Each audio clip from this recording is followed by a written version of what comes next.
मैं हारना मुझे बिल्कुल नहीं पसंद था, तो मैंने जब इसको सीरियसली लेना शुरू किया तो मैंने इस पे बहुत मेहनत की कि मुझे हारना नहीं है, मुझे जीतना ही है। तो वो कॉम्पिटिटिवनेस मुझे इंकरेज करता गया आगे आगे जीतने के लिए।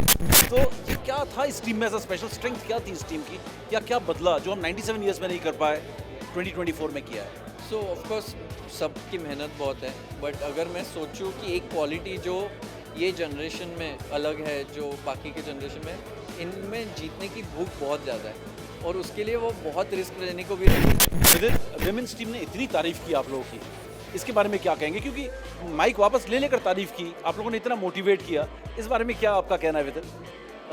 मैं तो बहुत खुश हूँ उनके लिए कि वो भी गोल्ड जीते, क्योंकि लास्ट राउंड में हमारा ऑलमोस्ट कंफर्म था, उनका नहीं था, वो 10 सिचुएशन में थे। चेस ओलंपियाड में इतिहास रच के टीम इंडिया लौट कर आई है। महिलाओं में पुरुषों में दोनों में गोल्ड मेडल लेकर आए, चैंपियन बनकर आए।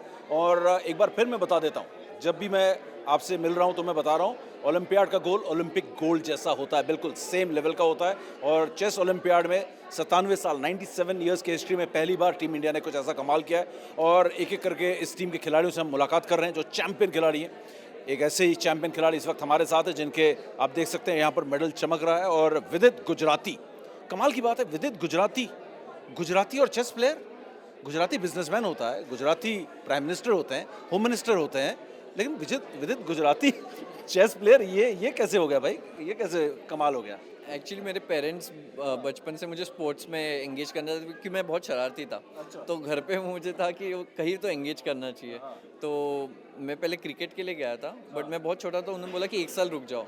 फिर मुझे लगा मैं चेस खेल लेता हूँ, कि मैं पापा से खेलता था पर हारता था, कि मैं सीख लेता हूँ और जीत जाऊँगा। तो एक एक्सीडेंट था जिससे शुरू हुआ और यहाँ पे अभी टीम में हूँ। एंड आई मीन इससे अच्छी क्या स्टोरी हो सकती है। बिल्कुल, लेकिन विदित के जो लुक्स है ना, ये फिल्मों के भी दरवाजे खुल सकते हैं, इसमें कोई शक नहीं है। लेकिन विदित, अगर आपने जो स्पोर्ट चुना, आप शरारती थे, इसका मतलब आप में बहुत एनर्जी थी, लेकिन जो आपने स्पोर्ट चुना उसमें तो बैठना पड़ता है, पेशेंस चाहिए होता है। जाएंगे वर्ल्ड ओलंपियाड की भी बात करेंगे, चैंपियनशिप की भी बात करेंगे, लेकिन आपने एक ऐसा गेम चुना जहाँ पर हर वो चीज़ चाहिए थी जो आपके कैरेक्टर से विपरीत थी, यानी कि एनर्जी के बजाय आपको पेशेंस और बैठना। तो ये कैसे आपने शुरुआत थोड़ा सा बताएं, कैसे चेस में कैसे हो गया है? आई थिंक जो आपने क्वालिटीज़ बोली वो डेफिनेटली थी, बट एक जो क्वालिटी है कॉम्पिटिटिवनेस बहुत था मुझ में, कि मैं हारना मुझे बिल्कुल नहीं पसंद था। तो मैंने जब इसको सीरियसली लेना शुरू किया तो मैंने इस पर बहुत मेहनत की कि मुझे हारना नहीं है, मुझे जीतना ही है। तो वो कॉम्पिटिटिवनेस मुझे इंकरेज करता गया आगे आगे जीतने के लिए। और बचपन में आपने देखा होगा क्रिकेट खेलते जो एक होता है ना, आउट होने के बाद बोलते हैं ट्रायल बॉल है, तो वो मैं था, वो आउट कभी एग्री नहीं करूँगा। तो वैसी बात थी। एंड आई थिंक वो हेल्प हुई क्वालिटी, क्योंकि अगर आप कॉम्पिटिटिव नहीं हो तो आप उतना एफर्ट नहीं डालते हो। तो आई थिंक इसलिए शायद हो पाया। बिल्कुल। तो ये 2 वार्म अप सवाल थे यहाँ पर, वार्म अप हो गए। अब चलते हैं अपने चाल, चलते हैं अपने चेस बोर्ड की तरफ, शतरंज खेलते हैं। अपने मेडल के बारे में बताएं और अपने चेस ओलंपियाड में जो कमाल किया इसके बारे में बताएं, क्योंकि आप बहुत अच्छे से बताते हैं किस तरीके से ये जो जर्नी थी आपकी जर्नी के अलावा। अब हम चलते हैं ओलंपियाड की जर्नी, थोड़ा शुरुआत से बताएं, मेडल तक, ये जो कमाल गोल्ड मेडल आप लोगों ने लिया। सो हम सेकेंड सीड थे ये टूर्नामेंट के, इन आई थिंक 189 कंट्रीज़ या ज़्यादा। तो इतने ज़्यादा कंट्रीज़ में सेकेंड सीड, तो डेफिनेटली लोगों के एक्सपेक्टेशंस बहुत थी और हमने कभी गोल्ड मेडल मिला नहीं था इसके पहले। तो बट इस बार जो टीम थी बहुत यंग थी और सबका अच्छा फॉर्म था, तो सबके एक्सपेक्टेशंस बहुत हाई थे।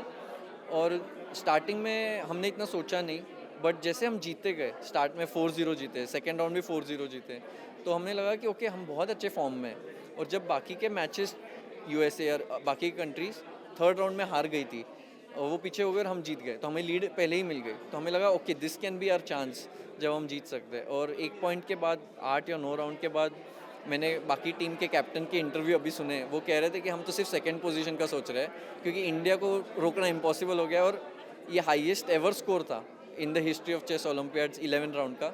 और शायद हम वापस अगर खेलेंगे तो हमें भी तोड़ना मुश्किल हो जाएगा। सो it was a script which you can not right. बिल्कुल।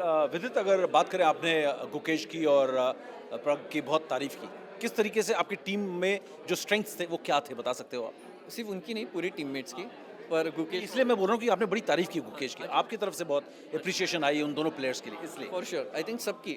गुकेश फॉर एग्जांपल बोर्ड 1 पे उसका हिस्ट्री का बेस्ट परफॉर्मेंस था, उसने एक टूर्नामेंट में 30 रेटिंग पॉइंट्स बढ़ाए, उसने गोल्ड मेडल इंडिविजुअल भी लाया। मैग्नस कार्लसन को थर्ड मिला उसमें एंड ही वाज फर्स्ट यहाँ पे। तो दैट शोज़ कि उन्होंने कितना डोमिनेट किया। और वो वर्ल्ड चैंपियनशिप खेलने वाले हैं इस 2 महीने में, तो अमेजिंग कि we can have a world champion from India. Arjun Erigaisi जो बोर्ड 3 पे थे वो भी बहुत जीत रहे थे, 10 आउट ऑफ 11, मतलब ऐसा स्कोर कोई सोच भी नहीं सकता है। तो ऑलरेडी ओपोनेंट्स टेरिफाइड थे ये दोनों बोर्ड पे खेलने के लिए, और प्रग हमें पता था बहुत सॉलिड है सेकंड बोर्ड पे, क्योंकि तुम सिर्फ अटैक नहीं कर सकते, you need something stable at some point, और प्रग में वो स्टेबिलिटी थी। एंड यूएसए में जैसे मेरा मैच था, I had to hold opponent का प्लेयर, क्योंकि वो बहुत रिस्क लेता है, एग्रेसिव था। तो it was perfect mix of balance. And Hari Krishna जो हमारे मोस्ट सीनियर प्लेयर थे, he played in for the China match, so it was complete team effort, captain का एफर्ट था। बिल्कुल। अच्छा प्रग, ये 97 ईयर्स की हिस्ट्री में पहली बार हुआ है। सब ये सोच रहे होंगे क्यों नहीं हुआ। विश्वनाथन आनंद जैसे प्लेयर थे, अच्छे अच्छे बड़े बड़े प्लेयर्स भी आए, अभिजीत कुंते जो खुद एक जाने माने ग्रैंड मास्टर थे, लेकिन क्या अलग था इस टीम में, क्या था इतने यंगस्टर्स से? आपकी एवरेज एज जो है 20 निकल कर आ रही है, 2021, तो मैंने क्या खराब कर दी वो थोड़ी एवरेज, थोड़ी सी, हाँ, लेकिन आप भी बहुत यंग, सिर्फ 29 के हैं, 20s के उसमें ही हो आप, सीरीज में ही हो, तो ये क्या था इस टीम में, ऐसा स्पेशल स्ट्रेंथ क्या थी इस टीम की, या क्या बदला जो हम 97 ईयर्स में नहीं कर पाए 2024 में किया है? सो ऑफकोर्स सबकी मेहनत बहुत है, बट अगर मैं सोचूं कि एक क्वालिटी जो ये जनरेशन में अलग है जो बाकी के जनरेशन में, इनमें जीतने की भूख बहुत ज़्यादा है, और उसके लिए वो बहुत रिस्क लेने को भी रेडी है।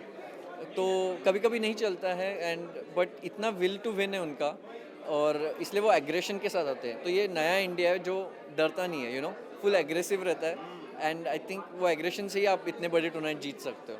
बहुत बड़ी बात की, रिस्क लेने से नहीं डरते, और ये वाकई में बहुत गहरी बात है, बहुत आराम से कह गए। इस पे हम विस्तार से कई घंटे बात कर सकते हैं, लेकिन विदित, अब आपके लिए यहाँ से आगे का सफ़र किस तरीके से आप देखते हो, क्या प्लान्स हैं यहाँ से? मेरे बहुत सारे टूर्नामेंट्स प्लान्ड है, अभी कल ही है फिलहाल, एक्चुअली ऑनलाइन एक इवेंट है, और फिर उसके बाद मैं लंदन जा रहा हूँ ग्लोबल चेस लीग के लिए, और कंटिन्यूस इवेंट्स है। बट मेरा अगर बड़ा गोल देखूँ मैं, तो मेरा वर्ल्ड रैंकिंग मुझे और इम्प्रूव करना है। एंड मेरे परफॉर्मेंस से मैं बहुत खुश हूँ, जैसे 5 विन हुए, एक भी गेम हारा नहीं, बाकी सारे ड्रॉ थे। तो आई थिंक यही फॉर्म कंटिन्यू करना है, और ऐसे खेलते रहूँगा तो आई एम श्योर मेरा वर्ल्ड रैंक एटलीस्ट टॉप 5 में तो पहुँच जाएगा सून। अच्छा, आखिरी के 2 सवाल। प्राइम मिनिस्टर से मुलाकात कैसी रही, क्या एक्सपीरियंस रहा, क्या बातें हुई? मुझे तो कभी कभी आश्चर्य हो जाता हो कि वो इतना सारा काम कैसे कर लेते हैं। अभी यूएसए में थे, वहाँ पे उन्होंने स्पीच में हमारी ओलंपियाड विन की मेंशन की, अप टू डेट रहते स्पोर्ट्स के बारे में, उन्होंने इतना समय निकाला आज हमसे बात की। ये बहुत छोटी चीज़ नहीं है, ये बहुत बड़ी बात है, और हमें बहुत एंकरेजमेंट मिलता है इससे। और उन्होंने हम सबको आज बहुत कंफर्टेबल कराया, उन्होंने हंसी मजाक भी की, तो बहुत ही अच्छा एक्सपीरियंस था उनके साथ। आखिरी सवाल, विदित, विमेंस टीम ने इतनी तारीफ की आप लोगों की, इसके बारे में क्या कहेंगे? क्योंकि माइक वापस ले लेकर तारीफ की, आप लोगों ने इतना मोटिवेट किया, इस बारे में क्या आपका कहना है विदित? मैं तो बहुत खुश हूँ उनके लिए कि वो भी गोल्ड जीते, क्योंकि लास्ट राउंड में हमारा ऑलमोस्ट कंफर्म था, उनका नहीं था, वो 10 सिचुएशन में थे, और जब मुझे पता चला वो जीते तो मैं बहुत खुश हुआ। और उन्होंने जो तारीफ़ की, आई एम जस्ट ग्रेटफुल। वो दिखाता है कि उनमें भी सीखने की बहुत एक क्षमता है, ऐसा नहीं कि वो इंटिमिडेट हो गए, वो देखे हम कैसे सीख सकते हैं इनसे। तो उन्होंने वो हमें जो इज्जत दी और रेप्लिकेट किया परफॉर्मेंस, डबल गोल्ड, और I think double the Joy. चलिए, लेकिन आखिरी सवाल एक और ठूस देता हूँ, सबसे बड़ा मोमेंट कौन सा था? इस मेडल तो होता है, लेकिन जहाँ आपको लगता है कि हाँ, यहाँ से हम निकल गए, क्योंकि भले 11 मैचेस थे, लेकिन एक टाइम आता है, आप जानते हैं कि यहाँ से अब आपका गोल्ड आप जो है पक्का हो गया, वो मोमेंट कौन सा था इस ओलंपियाड के अंदर? आई थिंक 2 मोमेंट थे। एक था जब चाइना के साथ हमारा मैच था, हम लीड पे थे, पर वो एक ही पॉइंट पीछे था, और मैच ड्रॉ की तरफ जा रहा था, पर गुकेश ने वो गेम में 6 घंटे खेल के चाइना के बेस्ट प्लेयर को हराया, और वहाँ से हम इंडिया ने चाइना को हरा के लीड ले ली डोमिनेटिंग। तो वो एक क्लियर पॉइंट था, जो टर्निंग पॉइंट था टूर्नामेंट का।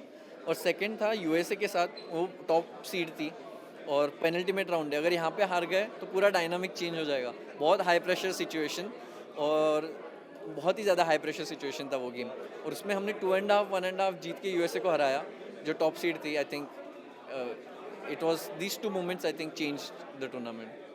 टूर्नामेंट चेंज कर दिया, इतिहास रच दिया, कमाल कर दिया, और चेस ओलंपियाड में गोल्ड मेडल लेकर इतिहास भी रच दिया। और विदित, ढेर सारी बधाइयाँ, और उम्मीद है कि ये जो आपने कमाल किया है, ये बदस्तूर चलता रहेगा। आप सबकी इतनी छोटी उम्र में आप लोगों ने कमाल किया है, और इस तरीके से हम आपसे मिलते रहेंगे, और ऐसे ओलंपियाड्स और वर्ल्ड चैंपियंस हम हमारे चेस के जो है आगे आने वाले टाइम में दिखते रहेंगे।